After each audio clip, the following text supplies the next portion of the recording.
Nous voici dans l'explication des bonus de base de Crazy Farmers. Petit rappel d'abord, on prend des bonus en faisant une annexion dans laquelle il y a des granges. Un bonus par grange libre, 2 bonus par grange occupée par un adversaire.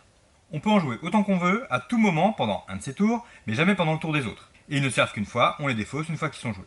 Le Nitro plus 1, comme son nom l'indique, rajoute un déplacement. Donc par exemple ici il peut faire 1, 2, 3 et 4. Nitro plus 2, qui lui rajoute évidemment 2 déplacements. Donc par exemple ici 1, 2, 3, 4, 5. L'ornière, donc l'ornière se pose à l'autre joueur, donc imaginons que le bleu ait joué l'ornière sur le rouge.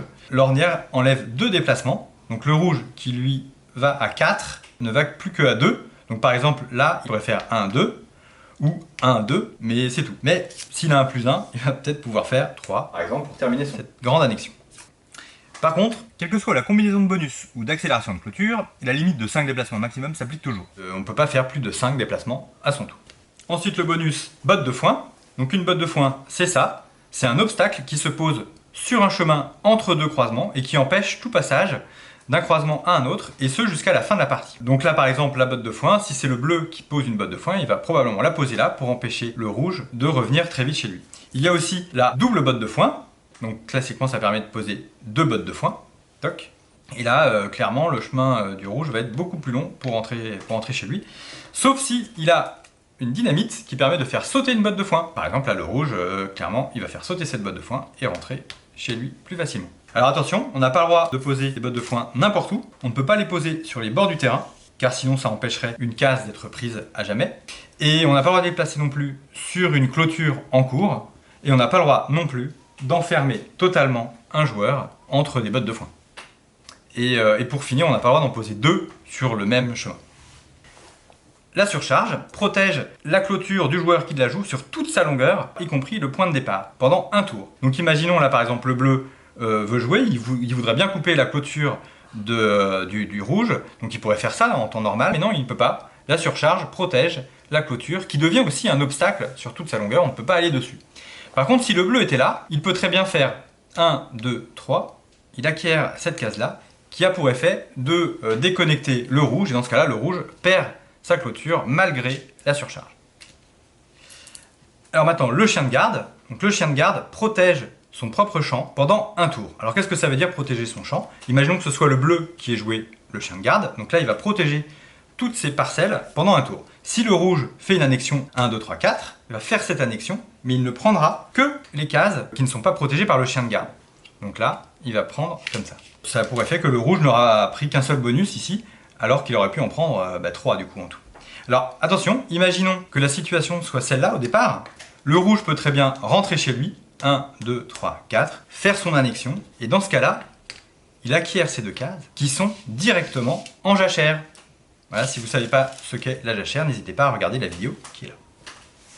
Alors, l'hélicoptère permet de se déplacer d'un endroit de son champ à un autre endroit de son champ, immédiatement, sans coût de déplacement. Donc imaginons que le rouge soit là, il peut très bien faire top hélicoptère, 1, 2, 3. Par contre, l'hélicoptère ne peut s'utiliser que si on n'a pas de clôture. Donc imaginons que le rouge soit là, avec 2 clôtures, et il voudrait utiliser l'hélicoptère. Donc il a une clôture, il ne peut pas, donc il va faire 1, 2, on enlève sa clôture, il n'a plus de clôture, il peut utiliser l'hélicoptère, déplacement, et il termine son déplacement 3, comme ça. Autre règle avec l'hélicoptère, très importante, lorsqu'on a utilisé un hélicoptère, on n'a plus le droit, jusqu'à la fin de son tour, de couper la clôture des autres.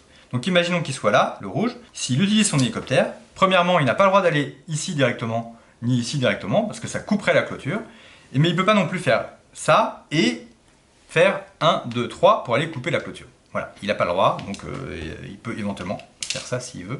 Et dernière chose, imaginons qu'il vienne de se faire couper sa clôture, donc il est hors tension. Comme il n'a pas de clôture, il peut utiliser son hélicoptère pour rentrer chez lui, à n'importe quel endroit d'ailleurs, comme ça par exemple, et reprendre 1, 2, 3. Autre cas particulier de l'hélicoptère, quand on a une jachère, on peut très bien utiliser son hélicoptère pour passer d'un champ à un autre, et donc échanger jachère et champ principal. Alors, le pot de vin permet de prendre à l'adversaire une parcelle qui touche votre propre champ. Alors comme c'est de la corruption, ça doit rester un petit peu discret, donc il y a quelques restrictions.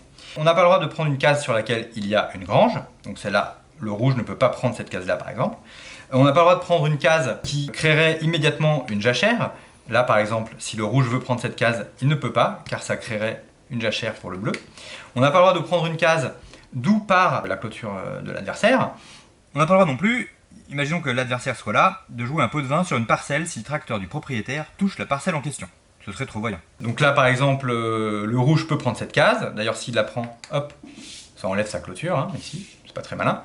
Il peut pas prendre celle-là parce qu'elle ne touche pas son champ, il peut pas prendre celle-là, il peut pas prendre celle-là, il peut pas prendre celle-là, il peut pas prendre celle-là, en fait il peut prendre celle-là. Et d'ailleurs, imaginons qu'à son tour il fasse 1, 2, 3, 4, et là il utilise son pot de vin, il retourne cette case, et là il a donc créé une annexion grâce au pot de vin. Pour finir, dernière exception au pot de vin, on n'a pas le droit de prendre la dernière case d'un joueur grâce au pot de vin, et on n'a pas le droit non plus de prendre la dernière parcelle qui mettrait fin immédiatement à la partie. Voilà, vous savez tout sur les bonus de base. N'oubliez pas que vous ne pouvez les utiliser que pendant votre tour. Et bonne partie!